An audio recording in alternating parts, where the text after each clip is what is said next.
நம்ம மஞ்சள் தோட்டத்தில் வந்து அகத்தி வேறு நட்டுருந்தோங்க. அது வந்து நம்ம 4, 5 விதை நட்டோம். ஆனால் வந்து அதில் ஒன்று தாங்க முளைச்சிருக்குது.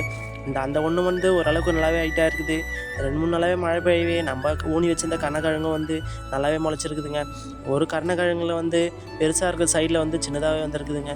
இந்த மாதிரி சின்னதாக இருந்தால் சைடில் கிழங்கு இறங்குது அப்படின்னு சொல்லுவாங்க. அதுக்கப்புறம் நம்ம மஞ்சள் செடி தாங்க பார்க்க வந்துட்டோம். மஞ்சள் செடி வந்து பார்த்தா சின்னதாக இருக்கிற செடியில் வந்து உடந்த மாதிரி இருக்குது. ஏன்னா வந்து மருந்து எஃபெக்ட் வந்து ரொம்பவே இருக்குது போல இருக்குதுங்க. நம்ம வந்து கொஞ்சம் மருந்து வந்து மீந்துடவே செகண்ட் டைமும் அப்படியே சும்மா லைட்டாக வச்சோம். அது லைட்டாக வச்ச செடியான மட்டும்தான் அப்படியே ஒரு மாதிரி உடந்த மாதிரி ஆகிட்டு இருக்குதுங்க. மழை வரவே ஓரளவுக்கு பரவாயில்ல. எல்லாம் நம்ம வந்து தண்ணி தாங்கப்பா வச்சுருக்கணும். அதுக்கப்புறம் வந்து மஞ்சள் செடிலாம் வந்து சைட்லேயே வந்து இந்த மாதிரி சின்ன சின்னதாக அப்படியே இணுக்கா முளைக்க வந்து ஆரம்பிச்சிருக்குங்க.